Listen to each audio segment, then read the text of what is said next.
আসসালামু আলাইকুম সবাইকে। প্রিয় শিক্ষার্থী বন্ধুরা, কেমন আছো সবাই? আশা করি সবাই অনেক ভালো আছো।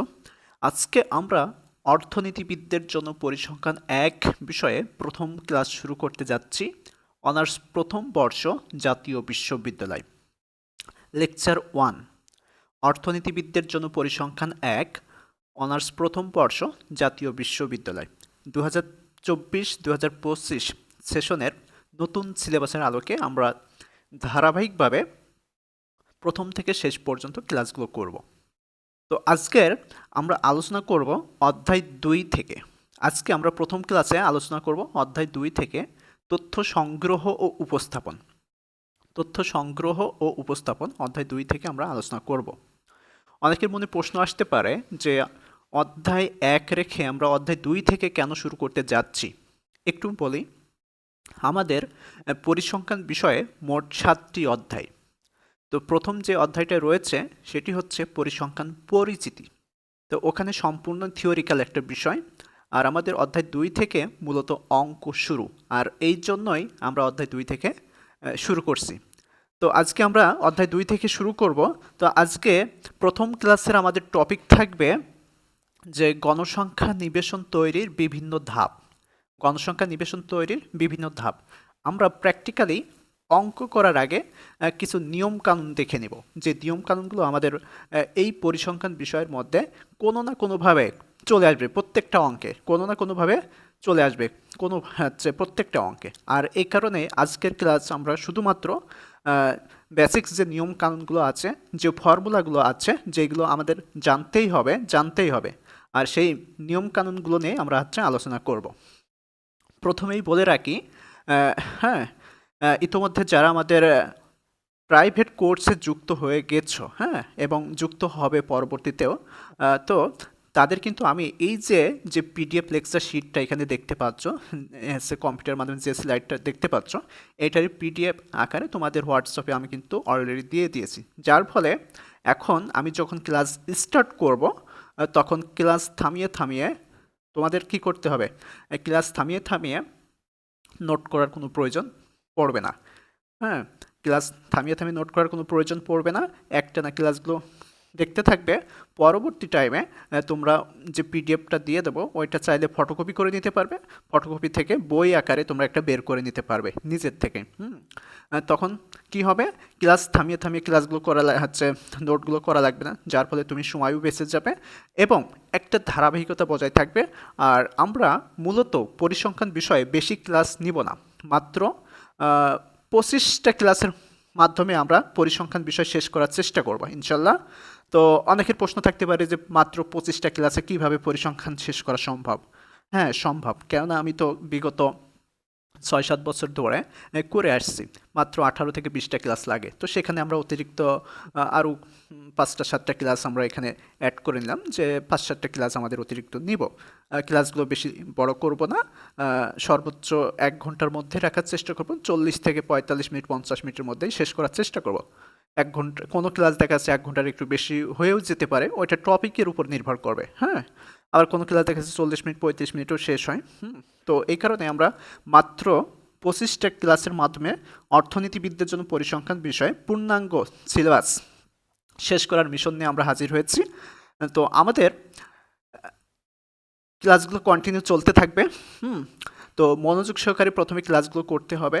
এই ক্লাসের মধ্যে নোট করার কোনো প্রয়োজন হবে না। এখানে যা যা দেখতে পাবে সম্পূর্ণ নোটটাই তোমাদেরকে আমি পিডিএফ আকারে দিয়ে দিব। হ্যাঁ, তো চলো শুরু করি। আমরা কথা না পেরিয়ে মূল ক্লাসের দিকে ফোকাস করি। আজকের এই লাইভ ক্লাসে তোমাদেরকে একটা কথা বলে রাখি, এই যে গুগল মিটের মাধ্যমে যে ক্লাসটা হচ্ছে বা চলছে এখন, তোমরা সবাই আনমিউট করে রাখবে কেন,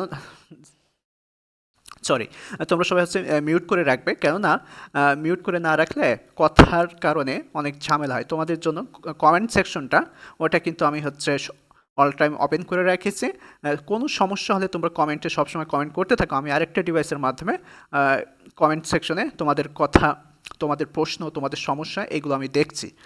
আশা করি ক্লাসের মধ্যে কোনো সমস্যা হবে না। তারপর যদি কোনো কথা থাকে, কোনো প্রশ্ন থাকে, তাহলে কমেন্টের মাধ্যমে জানাবে এবং সর্বশেষ তোমাদের কথা আমি শুনবো একদম সরাসরি। ওকে, এই ক্লাসের শেষের দিকে। তো আমরা কথা না বাড়িয়ে শুরু করি, মূল ক্লাসের দিকে ফোকাস করি। হ্যাঁ, তো আমরা আজকে যে বিষয়টা শিখবো সেটি হচ্ছে অর্থনীতিবিদদের জন্য পরিসংখ্যান 1 অনার্স প্রথম বর্ষ, জাতীয় বিশ্ববিদ্যালয়ের আন্ডারে যতগুলো আর কি কলেজ আছে আমাদের 2024-25 নতুন সিলেবাসের আলোকে। আরেকটা কথা বলি, নতুন সিলেবাস আর পুরাতন সিলেবাস, হ্যাঁ, এর আগের যে সিলেবাসটা আছে তোমাদের 24-25-এর আগের যে সিলেবাসটা পরিসংখ্যান বিষয় একদম ঠিকঠাক আছে, এর কোনো পরিবর্তন হয়নি। হ্যাঁ, তো এর জন্য আগের ক্লাস আর এই ক্লাস একই হবে, একই টপিক নিয়ে আলোচনা হবে, কোনো পরিবর্তন নেই, জাস্ট একটু ক্লাসটা নতুন হচ্ছে এই আর কি, তাছাড়া কিছুই না। ওকে, তো আমরা যে বিষয়টা শিখবো সেটা হচ্ছে গণসংখ্যা নিবেশন তৈরির বিভিন্ন ধাপ। গণসংখ্যা নিবেশন তৈরি করব, তো ওর তো বিভিন্ন নিয়ম কানুন আছে, বিভিন্ন ধাপ আছে, সেই ধাপগুলো পর্যায়ক্রমে আমরা একে একে শিখি। তো গণসংখ্যা নিবেশন প্রস্তুতের কতগুলো স্তর বা পর্যায় রয়েছে, পর্যায়গুলো নিম্নে আলোচনা করা হলো। ওকে, ফাইন। আচ্ছা, প্রথম যে পর্যায়টা রয়েছে সর্বপ্রথম সেটা হচ্ছে পরিসর নির্ণয় বা রেঞ্জ নির্ণয়। প্রথম যে পর্যায়টা রয়েছে সেটা হচ্ছে পরিসর নির্ণয় বা রেঞ্জ নির্ণয়। তো এই যে প্রথমে আমরা জানবো যে পরিসর বলতে কি বুঝি, পরিসর আসলে কি। মনে করো যে তথ্য সারির সর্বোচ্চ মান এবং সর্বনিম্ন মানের বিয়োগফলকে পরিসর বলা হয়। তথ্য সারির সর্বোচ্চ মান এবং সর্বনিম্ন মানের বিয়োগফলকে পরিসর বলা হয়। তো একটা কাল্পনিক একটা উদাহরণ দিই। মনে করো যে একটা শ্রেণীতে, কোনো শ্রেণীতে 50 জন ছাত্রছাত্রী আছে, তাদের পরীক্ষার প্রাপ্ত নম্বর যথাক্রমে দেখা যাচ্ছে 15, 20, 25, 28, 27, 32, 33, 37, 40, 50, 55, 58, 62, 65, 66, 67, 70, 72, 75 এইভাবে মনে করো যে আছে। তো এই যে 50 জন কোনো শ্রেণীর 50 জন ছাত্রছাত্রীর পরীক্ষায়, ওখান থেকে আমাদের কি কাজ করতে হবে, ওখান থেকে বের করে দিতে হবে এই 50 জন ছাত্রছাত্রীর বিভিন্ন যে নাম্বার পেয়েছে একটা বিষয় বা পরীক্ষায়, বিভিন্ন যে নাম্বার পেয়েছে, নাম্বার বলতে বিভিন্ন যে নম্বর পেয়েছে, তো সেখান থেকে আমাদেরকে সর্বোচ্চ নম্বর কে পেয়েছে সেটা বের করতে হবে। সর্বোচ্চ নম্বর কত পেয়েছে, কে পেয়েছে না, কত পেয়েছে, সর্বোচ্চ নম্বর কত পেয়েছে।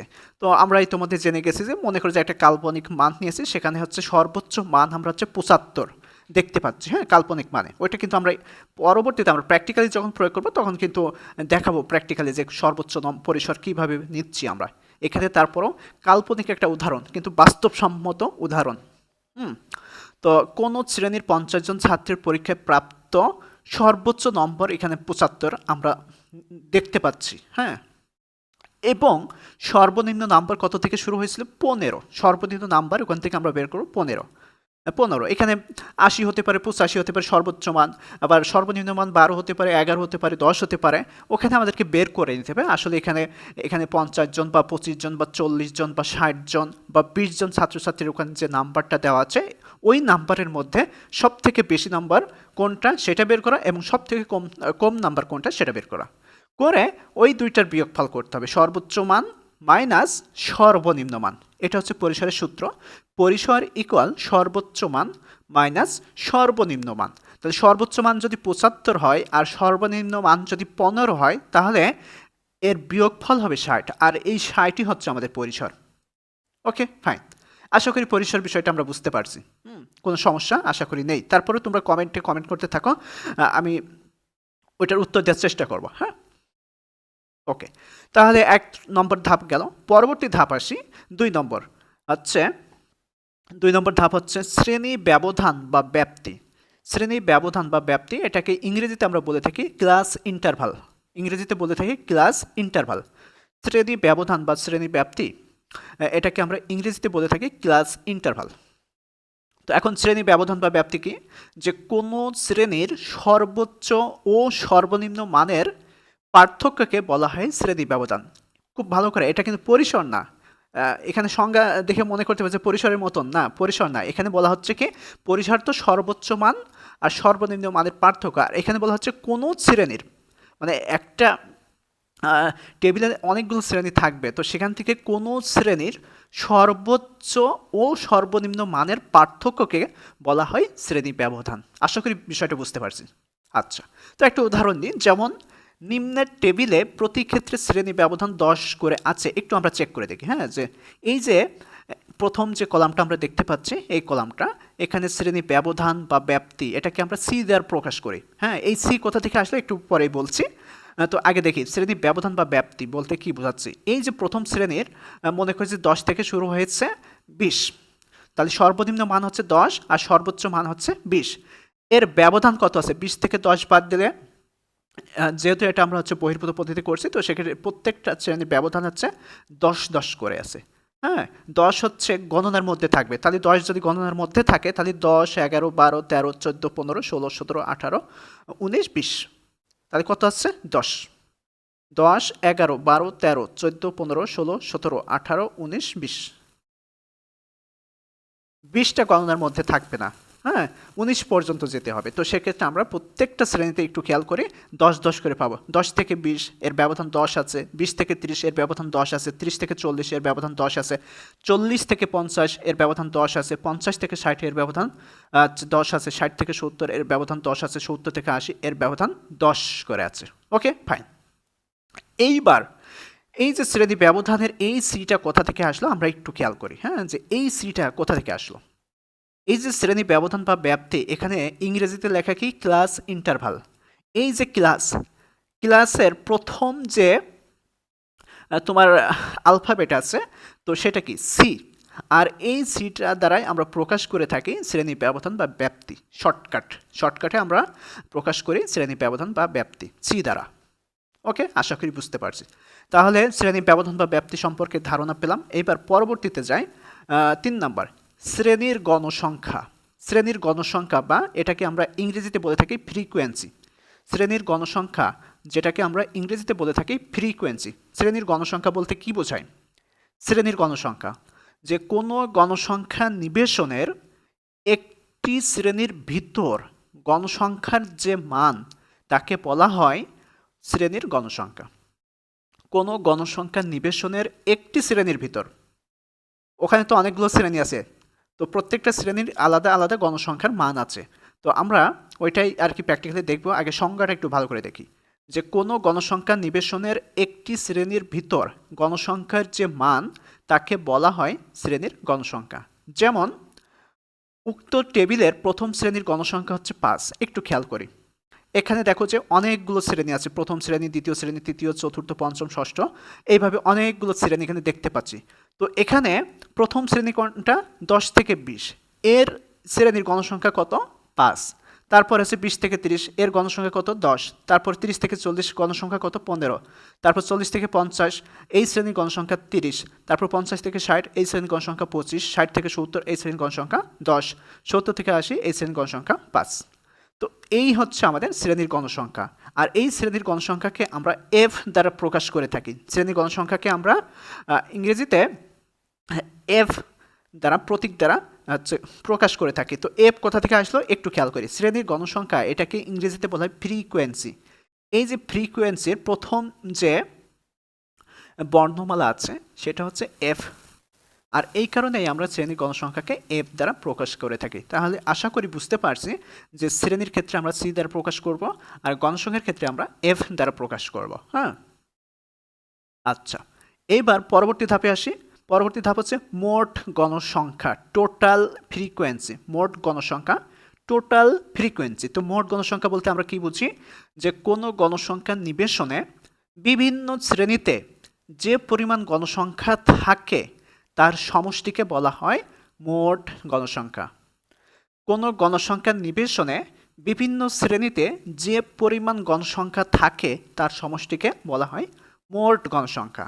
যেমন উক্ত টেবিলের মোট গণসংখ্যা হলো 100। একটু আমরা গণনা করি, এই যে বিভিন্ন শ্রেণী, প্রথম, দ্বিতীয়, তৃতীয়, বিভিন্ন শ্রেণীর গণসংখ্যা এখানে কত পাইছি? 5, 10, 15, 30, 25, 10, 5।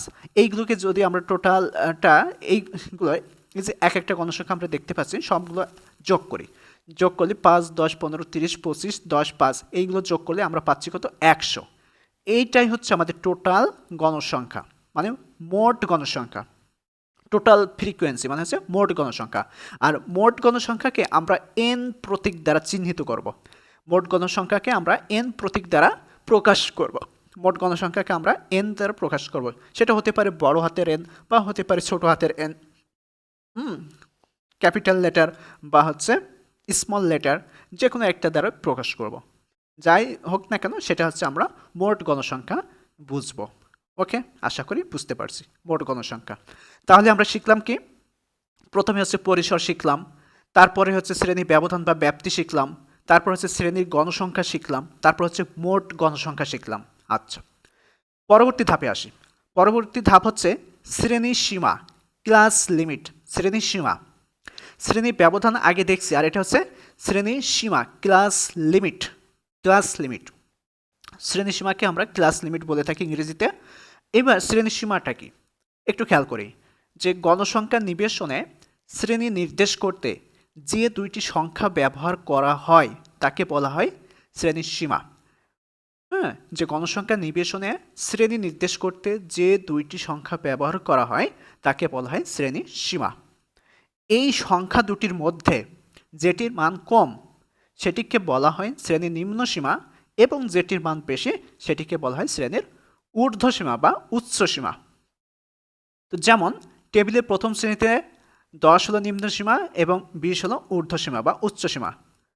এই যে একটু খেয়াল করি, আবার উদাহরণে চলে আসি। এই যে শ্রেণী ব্যাপ্তি বা ব্যবধান, এখানে প্রথম শ্রেণীর নিম্ন সীমা হচ্ছে 10 আর ঊর্ধ্বসীমা হচ্ছে 20। দ্বিতীয় শ্রেণীর নিম্ন সীমা হচ্ছে 20, উচ্চ সীমা হচ্ছে সরি। তাহলে এই যে প্রথম শ্রেণীর নিম্ন সীমা 10, উচ্চ সীমা হচ্ছে 20। দ্বিতীয় শ্রেণীর নিম্ন সীমা 20, উচ্চ সীমা 30। তৃতীয় শ্রেণীর নিম্ন সীমা 30, উচ্চ সীমা 40। তারপর চতুর্থ শ্রেণীর নিম্ন সীমা 40, উচ্চ সীমা 50। এইভাবে 50, 60, 60, 70, 70, 80। তো এই হচ্ছে নিম্ন সীমা আর এটা হচ্ছে উচ্চ সীমা। আশা করি এই বিষয়টা আমরা বুঝতে পারছি। এইবার আরেকটা গুরুত্বপূর্ণ বিষয় আমাদেরকে জানতে হবে, যে শ্রেণী সীমা নির্ধারণের দুইটি পদ্ধতি রয়েছে। হ্যাঁ, শ্রেণী সীমা নির্ধারণের কয়টি পদ্ধতি রয়েছে? দুইটি পদ্ধতি রয়েছে। সেই পদ্ধতি দুইটি কী কী আমরা একটু খেয়াল করি। ক অন্তর্ভুক্ত পদ্ধতি, আর খ হচ্ছে বহির্ভূত পদ্ধতি। অন্তর্ভুক্ত পদ্ধতি বলতে আমরা কি বুঝি আর বহির্ভূত পদ্ধতি বলতে আমরা কি বুঝি, এই বিষয়টা একটু ক্লিয়ার করি। হ্যাঁ, যে অন্তর্ভুক্ত পদ্ধতি কি আর বহির্ভূত পদ্ধতি কি। তো এখানে একটু দেখি যে অন্তর্ভুক্ত পদ্ধতি বলতে আমরা কি বুঝি বা কাকে বলে। যে পদ্ধতিতে কোনো শ্রেণীর নিম্ন সীমা ও ঊর্ধ্বসীমা দুটিকে শুধুমাত্র ওই শ্রেণীর অন্তর্ভুক্ত করা হয় তাকে অন্তর্ভুক্ত পদ্ধতি বলা হয়। আবার একটু ভালো করে দেখো, খেয়াল করি, যে পদ্ধতিতে কোনো শ্রেণীর নিম্ন সীমা ও ঊর্ধ্বসীমা বা উচ্চসীমা দুটিকে শুধুমাত্র ওই শ্রেণীর মানে কি নিজ নিজ শ্রেণীর মধ্যে অন্তর্ভুক্ত করা হয় তাকে অন্তর্ভুক্ত পদ্ধতি বলে। ওকে, তো সাধারণত বিচ্ছিন্ন চলকের গণসংখ্যা নিবেশন তৈরির ক্ষেত্রে এরূপ পদ্ধতি প্রয়োগ করা হয়। যেমন একটা উদাহরণ দিই, এই যে নিম্ন সীমা আর এ হচ্ছে উচ্চ সীমা, নিম্ন সীমা থেকে উচ্চ সীমা। হ্যাঁ, তো মনে করো এই যে 20, নিম্ন সীমা হচ্ছে 20 আর উচ্চ সীমা হচ্ছে 24। নিম্ন সীমা হচ্ছে 20, উচ্চ সীমা হচ্ছে 24। 20 আর 24 একটু ভালো করে খেয়াল করো। পরবর্তী দ্বিতীয় শ্রেণীতে নিম্ন সীমা হচ্ছে 25 আর উচ্চ সীমা হচ্ছে 29। পরবর্তীতে তৃতীয় শ্রেণীতে আছে নিম্ন সীমা 30, উচ্চ সীমা হচ্ছে 34। তাহলে এখানে দেখতেই পাচ্ছি আমরা যে কোনো শ্রেণীর নিম্ন সীমা ও ঊর্ধ্বসীমা শুধুমাত্র ওই শ্রেণীর মধ্যে অন্তর্ভুক্ত আছে। আর একটু আগে আমরা যে উদাহরণটা বারবার দেখছিলাম সেটা কিন্তু অন্তর্ভুক্ত পদ্ধতিতে নাই, ওটা হচ্ছে বহির্ভূত পদ্ধতি আছে। হ্যাঁ, তো এখন এই যে অন্তর্ভুক্ত পদ্ধতি বিষয়টা আমরা বুঝে গেলাম, তাহলে এবার দেখা যাক যে বহির্ভূত পদ্ধতিটা কি। তো বহির্ভূত পদ্ধতি হচ্ছে যে পদ্ধতিতে কোনো শ্রেণীর ঊর্ধ্বসীমা বা উচ্চ সীমা এবং পরবর্তী শ্রেণীর নিম্ন সীমা সমান হয় তাকে বহির্ভূত পদ্ধতি বলে। এই যে এখানে একটা কনফিউজড বিষয় আছে যে অনেকে এই বিষয়টা গুলায়ে ফেলে। তো এই যে অন্তর্ভুক্ত পদ্ধতি হচ্ছে মনে হচ্ছে উচ্চসীমা নিম্নসীমা শুধুমাত্র ওই শ্রেণীর মধ্যে অন্তর্ভুক্ত থাকবে, মানে নিজ নিজ শ্রেণীর মধ্যে থাকবে। আর বহির্ভূত পদ্ধতিতে হচ্ছে যে কোনো শ্রেণীর উচ্চসীমা, মনে করি যে প্রথম শ্রেণীর উচ্চসীমা পরবর্তীতে দ্বিতীয় শ্রেণীর নিম্নসীমার ওই মানটা হবে, আর এটাই হচ্ছে আমাদের বহির্ভূত পদ্ধতি। একটু উদাহরণ দিই, যে পদ্ধতিতে কোনো শ্রেণীর উচ্চসীমা এবং পরবর্তী শ্রেণীর নিম্নসীমা সমান হয়, এই যে সমান হয়, তাকে বহির্ভূত পদ্ধতি বলা হয়। সাধারণত অবিচ্ছিন্ন চলকের গণসংখ্যা নিবেশন তৈরির ক্ষেত্রে এরূপ পদ্ধতি প্রয়োগ করা হয়। একটু খেয়াল করি, এই যে নিম্নসীমা উচ্চসীমা, নিম্নসীমা কত 20, উচ্চসীমা কত 25। প্রথম শ্রেণীর নিম্নসীমা 20, উচ্চসীমা হচ্ছে 25। তারপরে দ্বিতীয় শ্রেণীর নিম্নসীমা 25, উচ্চসীমা কত 30। তারপরে তৃতীয় শ্রেণীর নিম্নসীমা 30 আর উচ্চসীমা 35। একটু খেয়াল করি, বিষয়টা একটু খেয়াল করি, এই যে প্রথম শ্রেণীর উচ্চসীমা কত 25। আবার যদি খেয়াল করে পরবর্তী শ্রেণী দ্বিতীয় শ্রেণীর নিম্নসীমা কিন্তু আবার 25 এবং উচ্চসীমা কত 30। পরবর্তীতে তৃতীয় শ্রেণীতে নিম্নসীমা কিন্তু আবার 30 আর উচ্চসীমা কত 35। এইভাবে ধারাবাহিকভাবে 5 করে আমরা যদি করি, বৃদ্ধি করে থাকি, বৃদ্ধি করতে পারবো। হ্যাঁ, যেগুলো আর কি আমরা অঙ্কের মাধ্যমে প্র্যাকটিক্যালি যখন দেখব তখন কিন্তু আরও বেশি ভালো করে বুঝতে পারবো যখন আমরা অঙ্ক করব। তো এটাই হচ্ছে আমাদের বহির্ভূত পদ্ধতি। আর এই যে আগে যেটা দেখলাম সেটা হচ্ছে অন্তর্ভুক্ত পদ্ধতি। অন্তর্ভুক্ত মানে হচ্ছে ওই শ্রেণীর মধ্যেই হচ্ছে উচ্চসীমা এবং নিম্নসীমা অন্তর্ভুক্ত রয়েছে। দেখো 20 থেকে 24, পরবর্তী শ্রেণীর সাথে কিন্তু মিললে 25 থেকে 29, তারপরে হচ্ছে 30 থেকে 34। এটাই হচ্ছে আমাদের অন্তর্ভুক্ত পদ্ধতি। আর বহির্ভূত পদ্ধতি হচ্ছে 20 থেকে 25, আবার দেখো 25 থেকে 30, দ্বিতীয় শ্রেণীর নিম্নসীমা হচ্ছে 25। এই কারণে এটা হচ্ছে আমাদের বহির্ভূত পদ্ধতি। তাহলে আশা করি এই যে অন্তর্ভুক্ত পদ্ধতি আর বহির্ভূত পদ্ধতি বুঝতে পারছি। কোনো অসুবিধা আছে একটু কমেন্টে জানাও। কোনো অসুবিধা নাই। তারপর আবারও বলছি, অন্তর্ভুক্ত পদ্ধতি মানে হচ্ছে কোনো শ্রেণীর নিম্নসীমা আর উচ্চসীমা শুধুমাত্র ওই শ্রেণীর মধ্যেই সীমাবদ্ধ থাকবে। আর বহির্ভূত পদ্ধতি হচ্ছে প্রথম শ্রেণীর উচ্চসীমা পরবর্তী শ্রেণীর নিম্নসীমা হবে, এইভাবে ধারাবাহিকভাবে চলতে থাকবে। এটাই হচ্ছে শর্টকাট আমাদের মনে রাখার উপায়। আচ্ছা, গেল। পরে আসি যে প্রকৃত শ্রেণীর সীমানা নির্ণয় করা। এই যে প্রকৃত শ্রেণীটা আমরা কখন, প্রকৃত শ্রেণীর সীমানা কখন আমরা নির্ণয় করি, হ্যাঁ, এটা হচ্ছে আমরা যখন অন্তর্ভুক্ত পদ্ধতিতে শ্রেণীগুলো দেখতে পাই তখনই কিন্তু আমরা প্রকৃত শ্রেণীর সীমানাটা বের করি। হ্যাঁ, প্রকৃত শ্রেণীর সীমানা, ক্লাস বাউন্ডারি। হ্যাঁ, যে প্রকৃত শ্রেণীর সীমানাটা আমরা কখন বের করি? হ্যাঁ, প্রকৃত সীমানাটা আমরা বের করে থাকি অন্তর্ভুক্ত পদ্ধতিতে আমাদের শ্রেণীগুলো যখন থাকে তখনই কিন্তু আমাদের প্রকৃত শ্রেণীর সীমানাটা বের করা লাগে। হ্যাঁ, তো এখানে দেখি যে প্রকৃত শ্রেণীর সীমানা কিভাবে বের করব। যখন কোনো গণসংখ্যার নিবেশনে শ্রেণী বিভাগগুলো পৃথক হয়, অর্থাৎ একটি শ্রেণীর ঊর্ধ্বসীমা পরবর্তী শ্রেণীর নিম্নসীমা না হয়, তখন অবিচ্ছিন্ন চলকের গণসংখ্যা নিবেশন তৈরি করতে অসুবিধা সৃষ্টি হয়। হ্যাঁ, এই অসুবিধা দূর করার জন্য শ্রেণীর সীমানা বা প্রকৃত শ্রেণীর সীমা নির্ণয় করতে হয়। এক্ষেত্রে শ্রেণীর সীমানা নির্ণয়ের দুইটি সূত্র আছে। হ্যাঁ, এক্ষেত্রে শ্রেণী সীমানা নির্ণয়ের দুইটি সূত্র আছে। সেই দুইটা সূত্র কি কি আমরা একটু দেখি। ক, শ্রেণীর নিম্ন সীমা ইকুয়াল আলোচ্য শ্রেণীর নিম্ন সীমা মাইনাস d/2, আর শ্রেণীর উচ্চ সীমা, শ্রেণীর ঊর্ধ্বসীমা, আলোচ্য শ্রেণীর ঊর্ধ্বসীমা প্লাস d/2। এই হচ্ছে আমাদের দুইটা সূত্র। এই সূত্র দুইটা কিন্তু আমাদেরকে মাথায় রাখতে হবে। নিম্নসীমার ক্ষেত্রে আলোচ্য শ্রেণীর নিম্নসীমা মাইনাস d/2, আর শ্রেণীর ঊর্ধ্বসীমার ক্ষেত্রে আলোচ্য শ্রেণীর ঊর্ধ্বসীমা প্লাস d/2। ওকে, এখন এই সূত্রের প্রয়োগ দেখব। প্রয়োগ না দেখলে তো আমরা পারবো না, শুধু সূত্র দেখলে তো হবে না, সূত্র কিভাবে প্রয়োগ করতে হয় সেটা তো আমরা দেখব। তো যেখানে এই যে ডি দেখতে পাচ্ছ, ডি দ্বারা কি বোঝাচ্ছি, যেখানে ডি হচ্ছে পরবর্তী শ্রেণীর নিম্নসীমা এবং আলোচ্য শ্রেণীর ঊর্ধ্বসীমার ধনাত্মক পার্থক্য। পরবর্তী শ্রেণীর নিম্নসীমা আর আলোচ্য শ্রেণীর ধনাত্মক পার্থক্য। আলোচ্য শ্রেণী বলতে আমরা কি বোঝাচ্ছি, মানে যে শ্রেণী নিয়ে আমরা কাজ করছি, যে শ্রেণীর হচ্ছে আমরা শ্রেণীর সীমানাটা বের করছি, ওই শ্রেণীর যে ঊর্ধ্বসীমা এবং পরবর্তী শ্রেণীর যে নিম্নসীমা, ওই দুইটার পার্থক্য কত আছে, হ্যাঁ, ওইটাই হচ্ছে আলোচ্য শ্রেণী। তো এখন আমরা একটু প্র্যাকটিক্যালি বিবেচনা করি। মনে করি যে শ্রেণী এইভাবে দেওয়া আছে 5 থেকে 9, 10 থেকে 14, 15 থেকে 19, 20 থেকে 24, 25 থেকে 29। এটা হচ্ছে অন্তর্ভুক্ত পদ্ধতি। মনে করি যে শ্রেণীগুলো দেওয়া আছে, হ্যাঁ, এইভাবে দেওয়া আছে অন্তর্ভুক্ত পদ্ধতিতে, এইভাবে শ্রেণীগুলো দেওয়া আছে। এখন এখান থেকে আমরা শ্রেণীর সীমানা নির্ণয় করব। এই যে 4.5, 9.5, 9.5 থেকে 14.5, 14.5 থেকে 19.5, এইভাবে আমরা কিভাবে বের করব একটু দেখি। এখন মনে করো যে আমরা প্রথম শ্রেণীর নিম্নসীমা বের করব। প্রথম শ্রেণীর নিম্নসীমা কত? 5। প্রথম শ্রেণীর নিম্নসীমা কত? 5। এই 5টাকে আমরা শ্রেণীর সীমানা বের করব এবং উচ্চসীমা কত? 9। তাহলে এখন আমরা শ্রেণীর নিম্নসীমা সূত্র ব্যবহার করি। শ্রেণীর নিম্নসীমা ইকুয়াল আলোচ্য শ্রেণীর নিম্নসীমা। আলোচ্য শ্রেণীর নিম্নসীমা কত? এই যে 5, তারপর সূত্রের মাইনাস, সূত্র কি ছিল? d/2। ডিটা কি? পরবর্তী শ্রেণীর নিম্নসীমা কত? 10। আর আলোচ্য শ্রেণীর ঊর্ধ্বসীমা কত? 9। তো 10 থেকে 9 বাদ দিব। এই যে পরবর্তী শ্রেণীর 10 বসাই, আলোচ্য শ্রেণীর ঊর্ধ্বসীমা 9 বসাই, বসিয়ে ভাগ 2।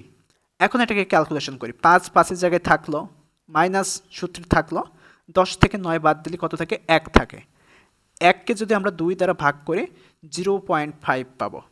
1কে যদি আমরা 2 দ্বারা ভাগ করি 0.5 পাবো। তারপর 5 থেকে 0.5 বাদ দিলে 4.5। এটাই হচ্ছে আমাদের শ্রেণীর নিম্ন সীমানা। এই হচ্ছে 4.5। এইবার নিম্ন সীমানা যেহেতু পেয়ে গেছি, এবার ঊর্ধ্বসীমাটা আমরা বের করব। হ্যাঁ, শ্রেণীর উচ্চসীমা বা ঊর্ধ্বসীমা। তো শ্রেণীর ঊর্ধ্বসীমা, আলোচ্য শ্রেণীর ঊর্ধ্বসীমা কত? এই যে 9 দেখতে পাচ্ছি, 9 সূত্রে বসাই, তারপর প্লাস চিহ্ন দিই সূত্রের। তারপরে পরবর্তী শ্রেণীর নিম্নসীমা কত? 10। এই যে 10 বসাই। আর আলোচ্য শ্রেণীর ঊর্ধ্বসীমা কত? 9। তো 10 থেকে 9 বাদ দিই, থাকে কত? 1। 1কে আমরা 2 দ্বারা ভাগ করি, তাই 0.5 পাই। তাই 9 যোগ 0.5, তাই কত হচ্ছে? 9.5। এই হচ্ছে আমাদের আলোচ্য শ্রেণীর ঊর্ধ্বসীমা, 9.5। একইভাবে আমরা পরবর্তী শ্রেণীতে কাজ করব। এই যে 10 এটা আছে, তো এটার হচ্ছে আবার নিম্নসীমার সূত্রে বসাবো। এখানে 5-এর জায়গায় 10 বসাই, তারপর হচ্ছে মাইনাস চিহ্ন বসাই। বসানোর পরে পরবর্তী শ্রেণীর নিম্নসীমা হচ্ছে 15, আর আলোচ্য শ্রেণীর ঊর্ধ্বসীমা কত? 14। 15 থেকে 14 বাদ দিই, দেওয়ার পরে 2 দ্বারা ভাগ করি, করে এটা কত পাবো? 9.5 পাবো। একইভাবে এই যে দ্বিতীয় শ্রেণীর ঊর্ধ্বসীমা বের করব, এই ফর্মুলায় শ্রেণীর ঊর্ধ্বসীমা এখানে হচ্ছে 14 বসাই, প্লাস তারপরে হচ্ছে কত? নিম্নসীমা 15, আর 14 বাদ দিই, দেওয়ার পরে কত থাকবে? 1। 1কে 2 দ্বারা ভাগ করলে 0.5, তাই 9 যোগ 0.5 কত আসবে? 14.5। এইভাবে প্রত্যেকটা স্টেপ বাই স্টেপ আমরা সব বের করে নিতে পারবো। ওকে, আশা করি বুঝতে পারছো। এখন এখানে তো আমরা সূত্রের মাধ্যমে দেখালাম, কিন্তু এই বিষয়টাই আমরা কিন্তু খুব শর্টকাটে বের করে নিতে পারি। কিভাবে বের করে নিতে পারি? মনে করে যে এইভাবে পূর্ণমান আকারে আছে, হ্যাঁ, যে 1 2 3 4 5 6 7 8 9 10, এইভাবে মনে করে যে পূর্ণমান আছে, এখানে কোনো দশমিক মান নেই। হ্যাঁ, দশমিক মান নেই। তো সেক্ষেত্রে আমরা যখন পূর্ণমান দেখতে পাবো, তখন এই যে নিম্নসীমা হচ্ছে 5, 5 থেকে শর্টকাট হচ্ছে, নিয়ম হচ্ছে 0.5 বিয়োগ করতে হবে। তো 5 থেকে যদি 0.5 বিয়োগ করি তো 4.5 পাবো। আর উচ্চসীমার সাথে 0.5 যোগ করতে হবে। তো উচ্চসীমার সাথে যদি আমরা 0.5 যোগ করি তো 9 যোগ 0.5, তাই 9.5। তো এইটাই এখানে দেখো সূত্রের মাধ্যমে আমরা বের করছি কি? নিম্নসীমা 5। আর এই যে d/2 পরবর্তী শ্রেণীর নিম্নসীমা আলোচ্য শ্রেণীর ঊর্ধ্বসীমার পার্থক্য বাই হচ্ছে 2। তো সেক্ষেত্রে আমরা এই সব মিলিয়ে এত কিছু করার পরও কিন্তু 0.5 পাচ্ছি, তাই না? 0.5 পাচ্ছি। তাহলে এখানে শর্টকাট আমরা বুঝে গেলাম যে নিম্নসীমার সাথে 0.5 বিয়োগ করে দিব, আর উচ্চসীমার সাথে 0.5 যোগ করে দেব, দিলেই আমরা শর্টকাটে শ্রেণীর সীমানাটা পেয়ে যাব। এইভাবে প্রত্যেকটা একে একে বের করে নেব। ওকে, এখন এই শর্টকাট সব জায়গায় ব্যবহার হবে না, ম্যাক্সিমাম জায়গায় ব্যবহার হবে। শতকরা 98% জায়গায় আমরা শর্টকাটটা ব্যবহার করতে পারবো। শুধুমাত্র ব্যবহার করতে পারবো না কোথায়? 0.5 বাদ দিতে পারবো না কোথায়? দেখা যাচ্ছে সাপোজ মনে করছে একটা শ্রেণীর নিম্নসীমা হচ্ছে 0 দশমিক, তারপরে 0.05 বা ইত্যাদি ইত্যাদি, এইভাবে মনে করে যে আছে। হ্যাঁ, 0.005, বা এর থেকে যদি আবার 0.5 বাদ দিই তাহলে তো আমাদের মিলবে না, তাই না? এই ধরনের অঙ্ক কিন্তু আছে, আমরা প্র্যাকটিক্যালি করব। তখন কিন্তু আমরা শর্টকাট ব্যবহার করতে পারবো না। তখন আমাদেরকে যে কাজটা করতে হবে সেটা হচ্ছে এই যে শ্রেণীর নিম্নসীমার সূত্র এবং শ্রেণীর উচ্চসীমার সূত্র, এই দুইটা সূত্র আমাদেরকে ব্যবহার করতে হবে।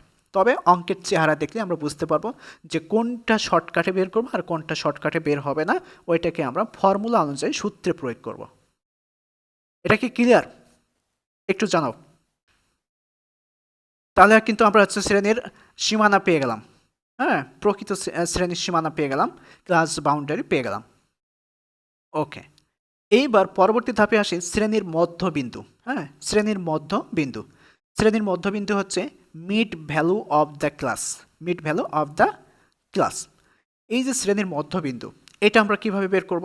যে মনে করে যে কোনো গণসংখ্যা নিবেশনের ঊর্ধ্বসীমা এবং নিম্নসীমা যোগ করে, কোনো গণসংখ্যা নিবেশনে ঊর্ধ্বসীমা এবং নিম্নসীমা যোগ করে 2 দ্বারা ভাগ করলে আলোচ্য শ্রেণীর মধ্যবিন্দু পাওয়া যায়।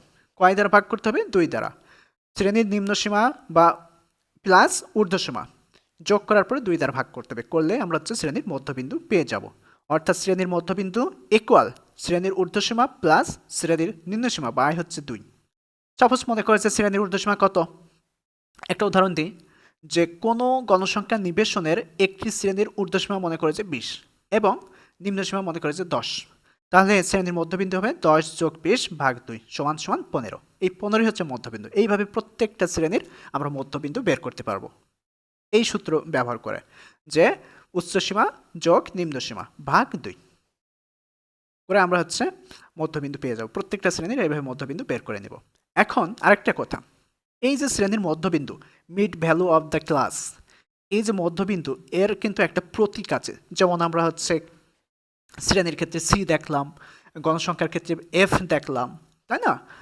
আর এখন আমরা শ্রেণীর মধ্যবিন্দু আমরা কোন প্রতীক দ্বারা হচ্ছে প্রকাশ করব? সেটা হচ্ছে এক্স। সেটা হচ্ছে আমরা এক্স প্রতীক দ্বারা প্রকাশ করব। এই যে এক্স, ছোট হাতে দিতে পারি বা বড় হাতে দিতে পারি, এক্স দ্বারা আমরা প্রকাশ করব শ্রেণীর মধ্যবিন্দু। যখন আমরা অঙ্ক করব, বিভিন্ন সারণীর মধ্যে দেখাবো, তখন তার ওই বাংলায় অনেক কিছু লেখা সম্ভব হয় না, তখন জাস্ট আমাদের শর্টকাট করার জন্য এক্স ব্যবহার করে থাকি। ওকে, তাহলে শ্রেণীর মধ্যবিন্দু গেল। পরবর্তী ধাপ, গণসংখ্যার ঘনত্ব। গণসংখ্যার ঘনত্ব, এই যে গণসংখ্যার ঘনত্ব, ঘনত্ব সম্পর্কে একটু আলোচনা করি। যে কোনো গণসংখ্যা নিবেশনের একটি নির্দিষ্ট শ্রেণীতে যে পরিমাণ গণসংখ্যা থাকে তাকে উক্ত শ্রেণীর ব্যাপ্তি দ্বারা ভাগ করলে আলোচ্য শ্রেণীর গণসংখ্যার ঘনত্ব পাওয়া যায়। উক্ত শ্রেণীর ব্যাপ্তি, ব্যাপ্তি তো আমরা প্রথমেই দেখেছি, তাই না? যে ব্যাপ্তিটা কি? যে উচ্চ সীমা থেকে নিম্ন সীমার মধ্যে যে পার্থক্য আছে ওইটাই হচ্ছে শ্রেণীর ব্যাপ্তি। তাহলে কোনো গণসংখ্যা নিবেশনের একটি নির্দিষ্ট শ্রেণীতে যে পরিমাণ গণসংখ্যা থাকে, সাপোজ মনে করে যে প্রথম শ্রেণীর গণসংখ্যা হচ্ছে 5 এবং ওই শ্রেণীর ব্যাপ্তি আছে 10 বা 5 বা 15 বা 12। এখন ওই গণসংখ্যাকে ব্যাপ্তি দ্বারা ভাগ করে দেব, দিলেই আমরা কি পেয়ে যাব? গণসংখ্যার ঘনত্ব পেয়ে যাব। এখানে একটা সূত্র দিয়ে দিয়েছি, সূত্রটা দেখো, যে গণসংখ্যার ঘনত্ব ইকুয়াল শ্রেণীর গণসংখ্যা বাই হচ্ছে শ্রেণী ব্যাপ্তি। শ্রেণীর গণসংখ্যা মানে উক্ত শ্রেণীর গণসংখ্যা, সেটা প্রথম শ্রেণীর হতে পারে, দ্বিতীয়, তৃতীয়, এইভাবে এক একটা শ্রেণীর গণসংখ্যা আমরা এইভাবে সূত্র প্রয়োগ করে আমরা বের করে নেব। শ্রেণীর গণসংখ্যা বাই হচ্ছে শ্রেণীর ব্যাপ্তি। ওকে, আশা করি শ্রেণীর গণসংখ্যা আমরা বুঝতে পারছি। পরবর্তী ধাপে যাই, শতকরা গণসংখ্যা। এই যে শতকরা গণসংখ্যা বলতে আমরা কি বুঝি? কোনো গণসংখ্যা নিবেশনের একটি নির্দিষ্ট শ্রেণীতে যে পরিমাণ গণসংখ্যা থাকে তাকে যখন শতকরা হারে প্রকাশ করা হয় তখন তাকে আলোচ্য শ্রেণীর শতকরা গণসংখ্যা বলে। তাহলে শতকরা গণসংখ্যা বলতে আমরা কি বুঝি? যে কোনো গণসংখ্যা নিবেশনের একটি নির্দিষ্ট শ্রেণীতে যে পরিমাণ গণসংখ্যা থাকে তাকে যখন শতকরা হারে, শতকরা হার বলতে কি বোঝায়? প্রত্যেক শতে, মানে প্রত্যেক শতে 100-তে শতকরা হারে প্রকাশ করা হয় তখন তাকে আলোচ্য শ্রেণীর শতকরা গণসংখ্যা বলে। শতকরা গণসংখ্যা সূত্র হচ্ছে শ্রেণীর গণসংখ্যা বাই মোট গণসংখ্যা ইনটু 100। শতকরাকে আমরা 100 গুণ করব, পার্সেন্টেজ বের করার সময় আমরা 100 গুণ করব।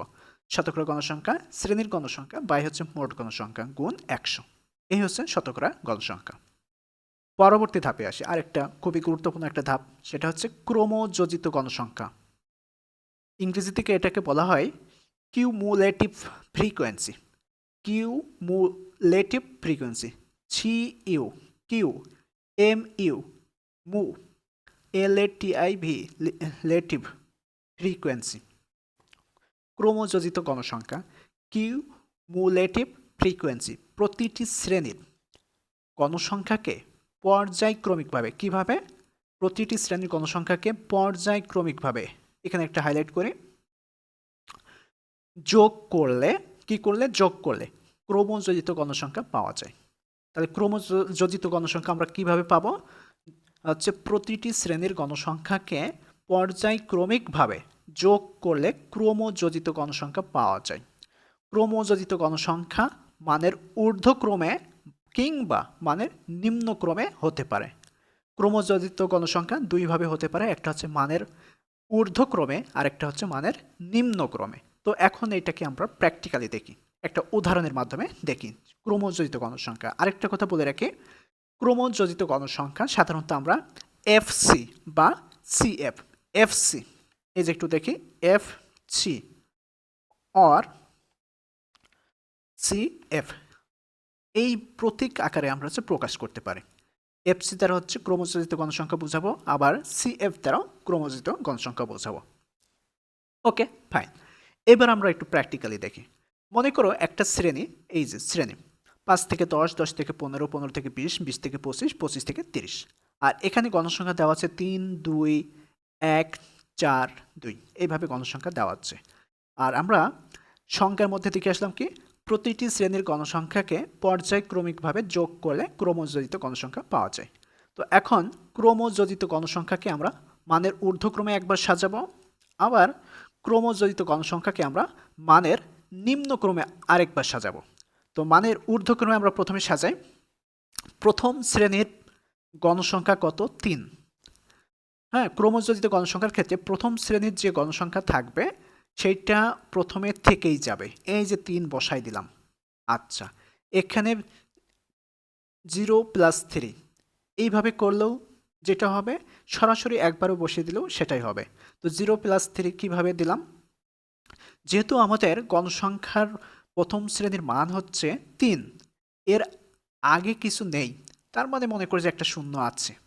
তো 0 + 3, তো আর এই শ্রেণীর গণসংখ্যা 3, তাহলে যোগ করলে হচ্ছে কত? 3।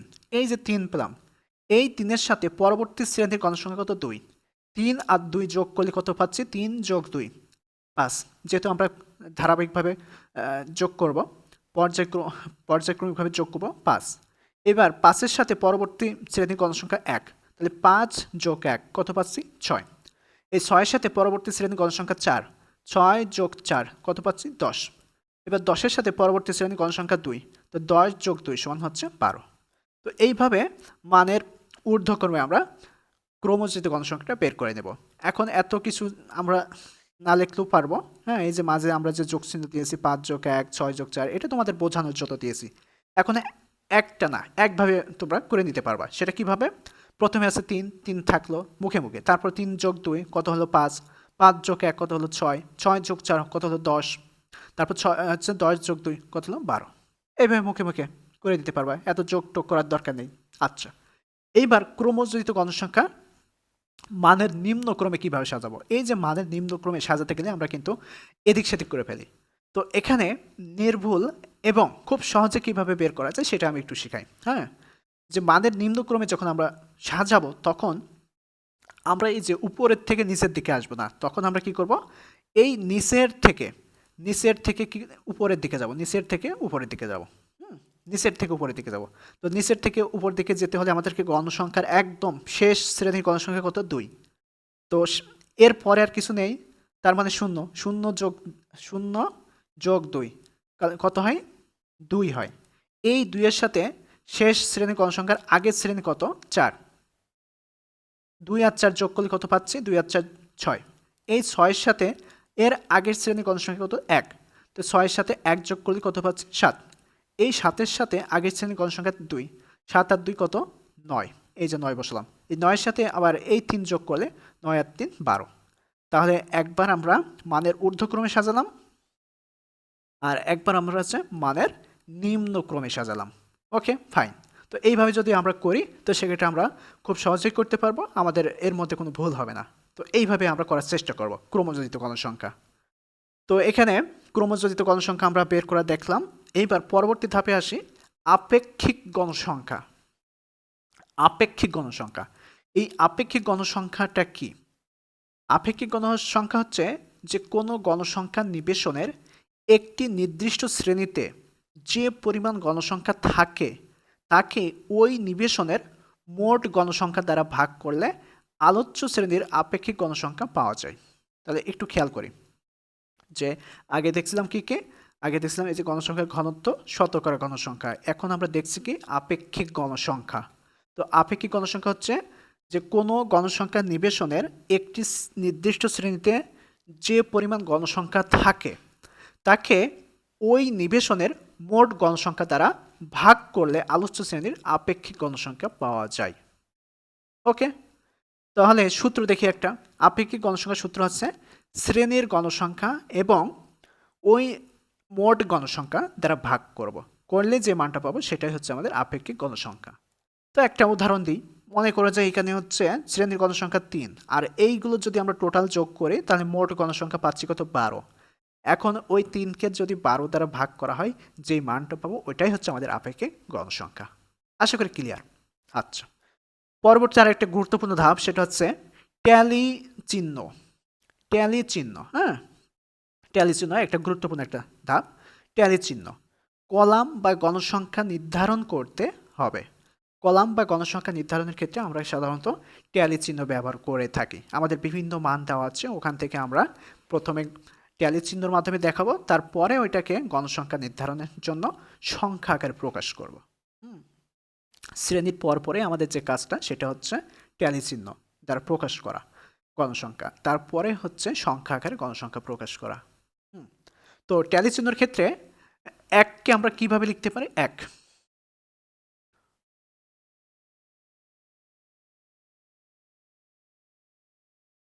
আচ্ছা, এই যে এককে আমরা খাড়া একটা দাগ দিব, ওয়ানকে আমরা খাড়া একটা হচ্ছে দাগ দিয়ে বোঝাবো, দুইকে আমরা দুইটা খাড়া দাগ দিব, তিনকে আমরা তিনটা খাড়া দাগ দিব, আর চারকে আমরা চারটা খাড়া দাগ দিব।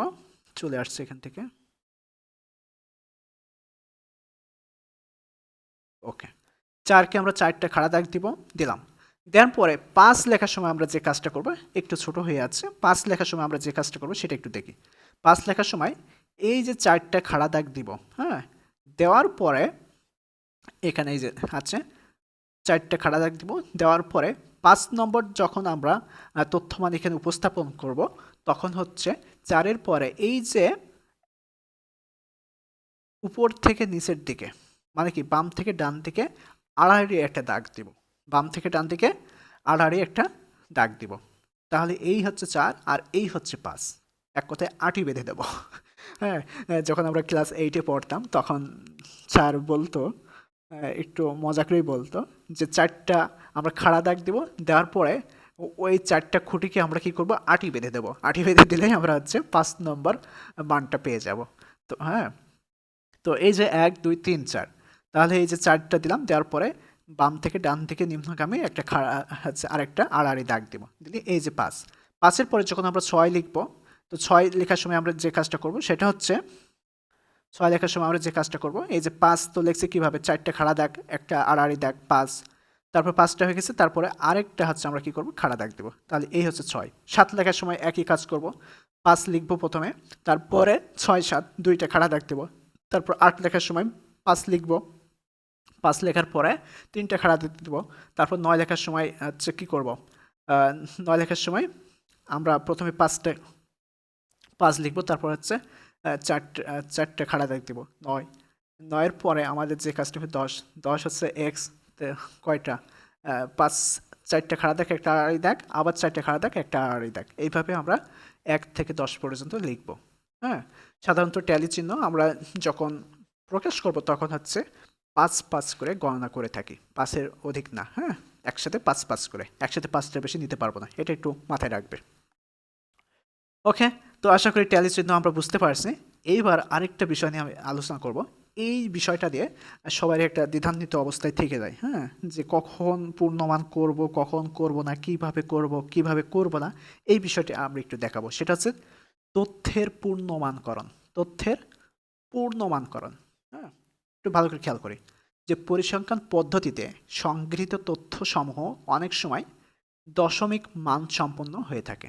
দশমিক মান সম্পন্ন হয়ে থাকে। আমরা যখন হিসাব নিকাশ করি, অঙ্ক বা অন্য কিছু যে কোনো বিষয় নিয়ে যখন হিসাব নিকাশ করি তখন দেখা যাচ্ছে কিছু কিছু বিষয় আছে সেটা হচ্ছে দশমিক মান আসে। হ্যাঁ, দশমিকের বামেও কিছু মান থাকে এবং দশমিকের ডানেও কিছু মান থাকে। তো আবার অনেক সময় পূর্ণমানে সংগৃহীত তথ্য সমূহ প্রক্রিয়াকরণের দরুন দশমিক মান পাওয়া যায়।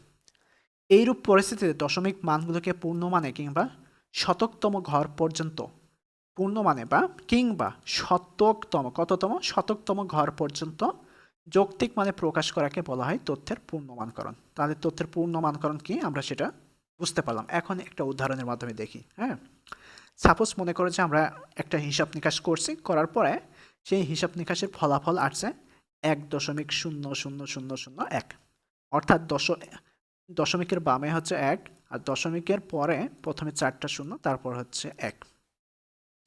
এই যে 1 থাকার কারণে যে বিষয়টা হচ্ছে সেটা একটু দেখি, যে দশমিকের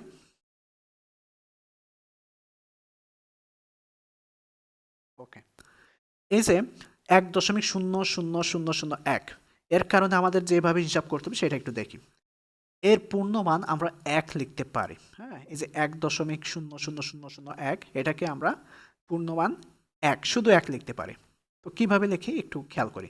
এই যে উল্লেখ্য দশমিকের পরে তৃতীয় ঘরে, একটু ভালো করে খেয়াল করি, দশমিকের পরে তৃতীয় ঘরে 5 বা 5-এর অধিক মান থাকলে দ্বিতীয় ঘরের যে মান থাকবে, দ্বিতীয় ঘরের মানের সংখ্যার সাথে 1 যোগ করে পূর্ণমান লিখতে হয়। অর্থাৎ দ্বিতীয় ঘরের যে মানটাই থাকুক, যে সংখ্যায় থাকুক, তো ওইটার সাথে আমরা কি করব, 1 যোগ করব। কখন 1 যোগ করব? যখন তৃতীয় ঘরে 5 বা 5-এর বেশি, 5 বা 5-এর বেশি বলতে কি বোঝায়? 5, 6, 7, 8, 9, 5, 6, 7, 8, 9। আর 5-এর কম বলতে আমরা কি বোঝাই? 1, 2, 3, 4। ওকে, তাহলে একটু খেয়াল করি, দশমিকের পরে তৃতীয় ঘরে 5 বা 5-এর অধিক মান থাকলে দ্বিতীয় ঘরের সংখ্যার সাথে 1 যোগ করে পূর্ণমান লিখতে হয়। আবার দশমিকের পূর্বে শূন্য থাকলে সেই শূন্য লেখা বা না লেখার কারণে মানের কোনো পরিবর্তন হয় না। ওকে, তো এখন এই দুইটা বিষয় একটু ক্লিয়ার করি, ধরে ধরে ক্লিয়ার করি। মনে করে যে 1.4টা শূন্য তারপরে 1, আমরা এখানে দেখলাম কি, আচ্ছা, তৃতীয় ঘর, দশমিকের পরে তৃতীয় ঘর, এই যে প্রথম ঘর, দ্বিতীয় ঘর, তৃতীয় ঘর, এই যে দশমিকের পরে তৃতীয় ঘরের মান কত? 0। দ্বিতীয় ঘরের মানও কিন্তু 0 এবং প্রথম ঘরের মান হচ্ছে 0, যার কারণে আমরা এই মানটাকে শুধুমাত্র 1 লিখতে পারি। 1.30 মানেও যে কথা, শুধু 1 মানেও সেই একই কথা, একটা একই বোঝায়। হ্যাঁ, একই বোঝায় বলতে কি, 1 বোঝায়। আশা করি এই বিষয়টা বুঝতে পারছি। পরবর্তী আরেকটা দেখি, যে 15.3712৫, এরপরে আরও অনেকগুলো মান আছে মনে করো। হ্যাঁ, তো সেক্ষেত্রে এই মানটাকে আমরা পূর্ণমান কিভাবে করতে পারি, যে দশমিকের বামে যে মান আছে ওইটাই থাকবে, এর কোনো পরিবর্তন নেই। এখন এই যে দশমিকের ডানে প্রথম ঘর, দ্বিতীয় ঘর, তৃতীয় ঘর, এই 3টা ঘর নিয়ে আমরা কাজ করব। তৃতীয় ঘরের মান কত? 1। তৃতীয় ঘরের মান কত? 1। তো এই যে তৃতীয় ঘরের মান 1 হওয়ার কারণে আমরা এখানে পূর্ণমান আকারে লিখছি কত? 15.37। কেন লিখছি দেখো, এই যে এখানেই বলছি যে দশমিকের পরে তৃতীয় ঘরের যদি 5, প্রথম, দ্বিতীয়, তৃতীয় ঘরের যদি 5 বা 5-এর অধিক, 5-এর অধিক বলতে কি 9 পর্যন্ত, 5, 6, 7, 8, 9 পর্যন্ত যদি কোনো মান থাকে, সেটা হচ্ছে দ্বিতীয় ঘরের সাথে 1 যোগ হয়ে যায়। দ্বিতীয় ঘরের যে মানই থাকুক তার সাথে 1 যোগ হয়। এখানে 7 আছে, যদি এখানে 1 না হয়ে যদি এখানে কত হতো? 5 বা 6 হতো, মনে করছে 5, তো সেক্ষেত্রে আমরা কিন্তু এই 5 এই দ্বিতীয় ঘরের সাথে সাথে 1 যোগ করতাম, তাহলে হয়ে যেত কত? 8। হ্যাঁ, ওইটাও দেখাচ্ছি। তো এখানে যেহেতু আমাদের কত আছে, এখানে যেহেতু আমাদের 5-এর বেশি নেই, 1 আছে, যার কারণে আমরা এটাকে পূর্ণমান আকারে লিখতে পারি 15.37 লিখলাম। এখন এই বিষয়টায় আরেকটা উদাহরণের মাধ্যমে দেখাই। 25.3759 3759।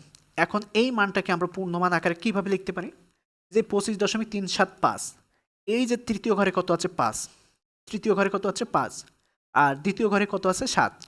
এই যে 5 বা 5-এর অধিক বারবার বলছি, এখন এই 5-এর হচ্ছে দ্বিতীয় ঘরের 1 যোগ হবে। দ্বিতীয় ঘরের সাথে সাথে আরও যদি 1 যোগ করা হয়, এটাকে যদি পূর্ণমান করা হয় তাহলে 25.38 হয়ে যায়। এই যে 3 7 আছে, এর সাথে 5 থাকার কারণে 5টা আচ্ছা দ্বিতীয় ঘরের সাথে 1 যোগ হয়ে গেল। যাই থাকুক না কেন 1 যোগ হবে। তো 1 যোগ হলে কত হয়? 25.38 হবে। তাহলে এইভাবে আমরা পূর্ণমানগুলো করব। তারপরে আরেকটা দেখি যে এই যে এই কথাটা বলছিলাম যে দশমিকের পূর্বে শূন্য থাকলে সেই শূন্য লেখা বা না লেখার কারণে মানের কোনো পরিবর্তন হয় না। অনেক সময় আমরা লিখি না যে এইভাবে 0.120 বা 0.12 এইভাবে আমরা লিখি না? লিখি। তো এই যে দশমিকের আগে শূন্য থাকা আর শূন্য না থাকা, শূন্য থাকা আর শূন্য না থাকা, এর জন্য আমাদের মানের কোনো প্রভাব পড়ে না। শূন্য থাকা না থাকার মানের কোনো প্রভাব পড়ে না, মূলত দশমিকের পূর্বে। কিন্তু দশমিকের হচ্ছে পরে, দশমিকের পরে শূন্যর কিন্তু বেশ একটা মানের তফাৎ এনে দেয়। হ্যাঁ, অনেক সময় দেয়। তো এই জন্য আমি এখানে লিখেই দিয়েছি যে দশমিকের পূর্বে শূন্য থাকা আর না থাকার মানের কোনো পরিবর্তন হয় না। তাহলে এখন এই বিষয়টাকে যদি আমরা পূর্ণমান আকারে লিখি, তাহলে এই যে 1.120 আছে, 0.120 আছে, তো এটার আমরাকে শুধুমাত্র 0.12 লিখতে পারি। আবার এখানে লিখতে পারি 0.12 লিখতে পারে। হ্যাঁ, এই যে 120 মানে যা, শুধু 12 মানে তাই। এখানে এর পরে কিছু নেই, মানে কি একটা শূন্য আছে। এই যে শুধুমাত্র 0.12 লিখছি, এরপরে কিছু নেই মানে কি একটা শূন্য আছে। আশা করি এই বিষয়টা আমরা বুঝতে পারছি। তো এইভাবে যদি আরো উদাহরণ দেওয়া যায়, হ্যাঁ, আরেকটা উদাহরণ দিই। মনে করো যে কত, মনে করো যে 35 দশমিক হচ্ছে কত লিখব, একই মান লিখি 555, এইভাবে মনে করে যে লিখলাম। লেখার পরে এই মানটা যদি আমরা পূর্ণমান আকারে লিখি তাহলে কি আসবে দেখো। এই যে 35 জায়গায় থাকলো, প্রথমে দশমিকের বামে 35 জায়গায় থাকলো, তারপর দশমিক দিলাম। দেওয়ার পরে দেখো এই যে 5 অনেকগুলো 5 রয়েছে। তো এটাকে এখন আমরা পূর্ণমান করব। তাহলে এই যে তৃতীয় ঘরে কত আছে? 5। আর দ্বিতীয় ঘরে কত আছে? 5। প্রথম ঘরে আছে কত? 5। তাহলে প্রথম ঘরের 5 আমরা রাখলাম, আর দ্বিতীয় ঘরে যেহেতু 5 দেখতে পাচ্ছি, আর এই তৃতীয় ঘরে 5 বা 5-এর অধিক থাকার কারণে, তো সেক্ষেত্রে আমরা কি করছি, এখানে 1 যোগ করে নিচ্ছি। তাহলে এখন হয়ে গেল 5 আর 1 6। তো এই যে 35.56 এইভাবে আমরা লিখতে পারি। আশা করি এইবার বিষয়টা ক্লিয়ার হয়েছে। তো এইভাবে আমরা এই হচ্ছে তথ্যের পূর্ণমান করে নিব। যদি প্রয়োজন মনে করি তাহলে করব, আর যদি প্রয়োজন না মনে করে তো দশমিকের পরে কমসে কম 4টা-5টা মান রাখবো, তাহলে কিন্তু আমাদের উত্তরটা অ্যাকুরেট আসবে। তো এইভাবে আমাদের অঙ্কের মায়ের প্যাচ হয়ে যায়। দেখা যাচ্ছে দশমিক পরে কিছু সংখ্যা কম বেশি হয়ে যায়, তো দশমিক পরে 2 1 5 10 কম বেশি এটা কোনো বিষয় না। হ্যাঁ, তো আজকে আমরা শিখলাম কি, আরেকটু বলি, একটু সামারাইজ করি যে কি শিখলাম আমরা আজকের ক্লাসে। আমরা কি শিখলাম? আমরা প্রথমে শিখলাম হচ্ছে পরিসর নির্ণয় করা শিখলাম। পরিসরের শর্টকাট নিয়ম কি, বিভিন্ন মান থাকবে, তার মধ্যে আমাদের খুঁজে বের করতে হবে সব থেকে বেশি মান কোনটা এবং সব থেকে কম মান কোনটা। ওই দুইটা বিয়োগ করলে যে মানটা পাবো সেটা হচ্ছে পরিসর। একদম সিম্পলভাবে মাথায় ভিতরে ঢুকাই নাও। তারপর শ্রেণী ব্যবধান বা ব্যাপ্তি কি, মনে করে যে এখানে বিভিন্ন অনেকগুলো শ্রেণী থাকবে। হ্যাঁ, ওই শ্রেণীর মধ্যে উচ্চ সীমা থেকে নিম্ন সীমার যে মানটা আছে, হ্যাঁ, উচ্চ সীমা থেকে নিম্ন সীমার ক্লাস ইন্টারভাল, যে উচ্চ সীমা থেকে নিম্ন সীমার যে মান আছে এর মাঝখানের পার্থক্য কতটুকু আছে, ওইটাই হচ্ছে আমাদের শ্রেণী ব্যবধান। ওকে, ফাইন। তারপরে শ্রেণীর গণসংখ্যা কি, ফ্রিকোয়েন্সি, যে কোনো গণসংখ্যা নির্বিশেষে একটি শ্রেণীর ভিতর গণসংখ্যার যে মান, মানে কি এই শ্রেণীর মধ্যে গণসংখ্যার বিভিন্ন যে মানগুলো আছে, এটাই হচ্ছে আমাদের গণসংখ্যা। এটাকে আমরা এফ দ্বারা প্রকাশ করব।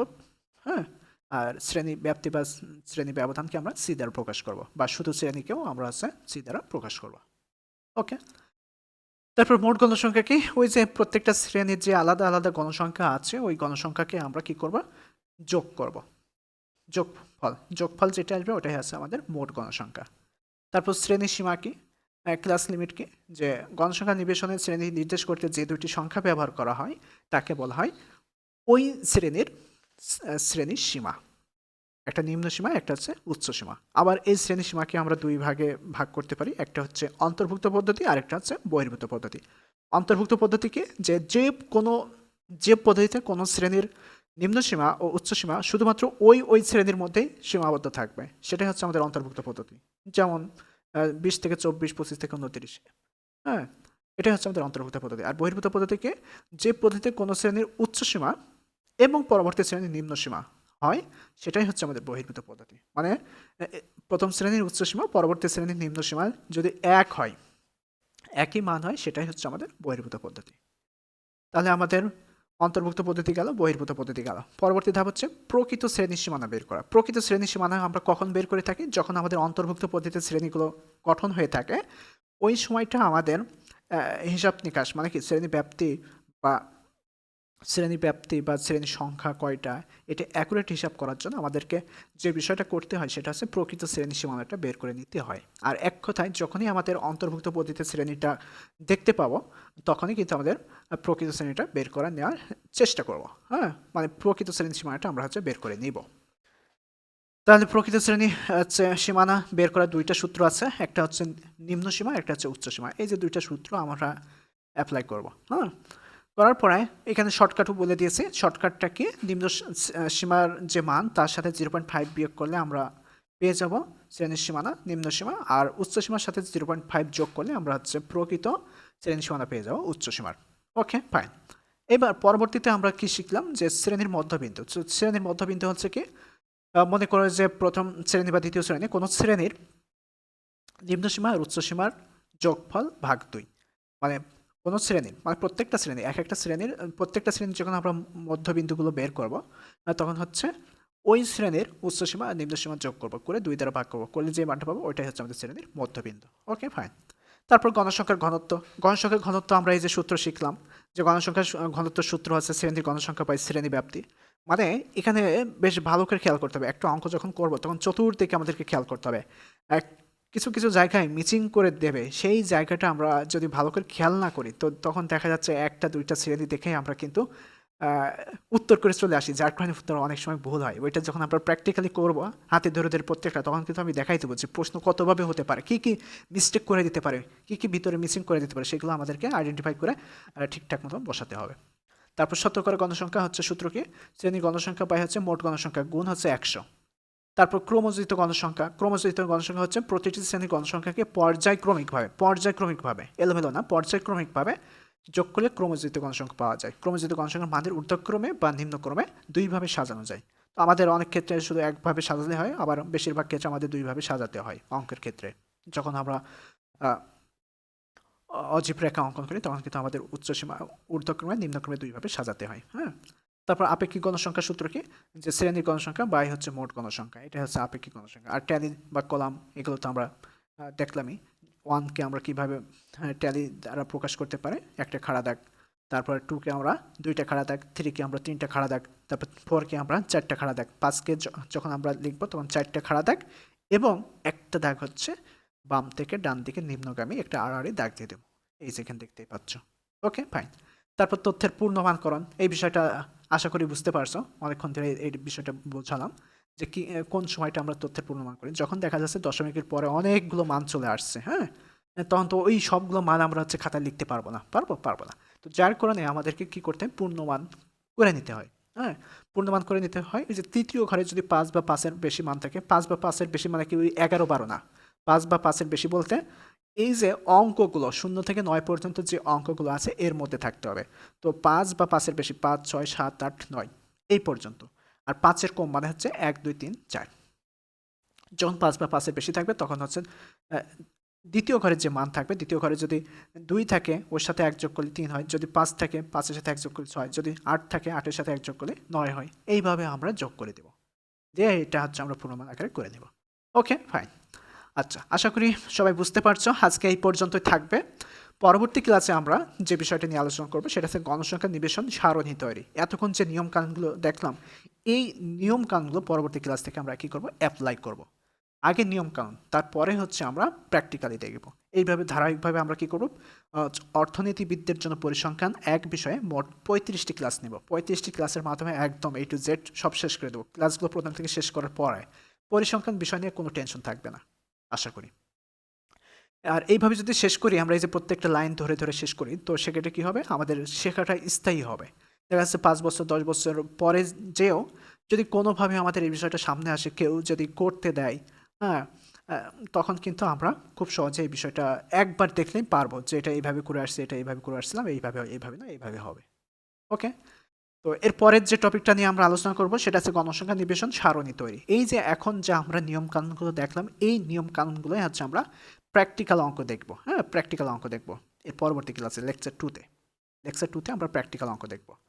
এভাবে আমরা প্রথমে আছে 2 অধ্যায় শেষ করব। 2 অধ্যায় শেষ হয়ে গেলে তারপর আমরা 3 অধ্যায় শুরু করব। 3 অধ্যায় শেষ হয়ে গেলে 4 অধ্যায় শুরু করব। 4 অধ্যায় শেষ হয়ে গেলে 5 অধ্যায় শুরু করব। 5 অধ্যায় শেষ হয়ে গেলে 6 অধ্যায় শুরু করব। 6 অধ্যায় শেষ হয়ে গেলে 7 অধ্যায় শুরু করব। 7 অধ্যায়ের অঙ্ক যখন শেষ হয়ে যাবে, সর্বশেষ আমরা যে বিষয়টা নিয়ে আলোচনা করব সেটা হচ্ছে এই যে বর্ণনামূলক প্রশ্ন আসে, কিন্তু থিওরিক্যাল যে প্রশ্নগুলো আসে, একটা ক্লাসে আমি ওই থিওরিক্যাল প্রশ্নগুলো নিয়ে আলোচনা করব। প্রথম অধ্যায় থেকে শুরু করে একদম লাস্ট অধ্যায় পর্যন্ত যতগুলো থিওরি আর কি আমাদেরকে পড়তে হবে, এই থিওরি বিষয়গুলো নিয়ে আলোচনা করব।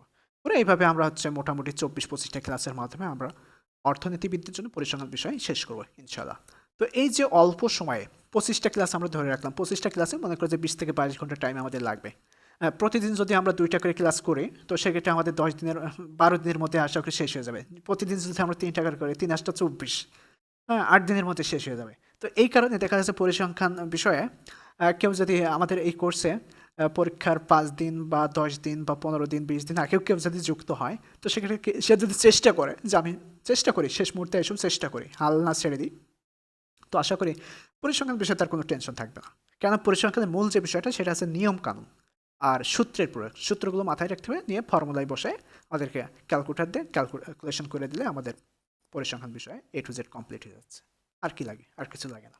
ওকে, তো আমরা পরিসংখ্যান বিষয়ে এইভাবে ধারাবাহিকভাবে আমরা ক্লাসগুলো করব। এখন বলো, তোমাদের যদি কোনো কথা থাকে, কোনো মতামত থাকে, তো এখন ওপেন করে দিলাম, আনমিউট করে দিলাম, তোমরা এখন আমার সাথে কথা বলো। কার কি সমস্যা আছে কি না একটু বলো। পরবর্তী ক্লাস হবে আমাদের, প্রতিনিয়তই ক্লাস নেওয়ার চেষ্টা করব, প্রতিনিয়ত ক্লাস নিচ্ছি, হ্যাঁ, যত দ্রুত আমরা সম্ভব শেষ করে দেব। পরবর্তী ক্লাস হবে এই যে গণসংখ্যা নিবেশন সারণী তৈরি, এটা হচ্ছে আমরা প্র্যাকটিক্যাল প্রয়োগ দেখব কীভাবে প্রত্যেকটা অঙ্ক, আমার লেকচার শিটে যে অঙ্কগুলো আছে, যা আছে প্রত্যেকটা লাইন বাই লাইন ধরে ধরে করাবো। এই ধরে ধরে করার কারণে আমরা হচ্ছে যত দুর্বল স্টুডেন্ট হোক না কেন, আশা করি সে বুঝতে পারবে। হ্যাঁ, যত ভালোই হোক সেও ভালো বুঝতে পারবে, মধ্যম মানের হোক সেও ভালো বুঝতে পারবে, একদম কম মানের যে কিছুই বোঝে না অঙ্কের, হ্যাঁ, কীভাবে কী করতে না হয়, সেও বুঝতে পারবে। ওকে, ঠিক আছে, তাহলে আজকে আমরা শেষ করি। পরবর্তী ক্লাসের জন্য সবাই প্রস্তুত থেকো। হ্যাঁ, কত মিনিট হয়ে গেছে ওরে বাবা, 1 ঘন্টা 2 মিনিট হয়ে গেছে।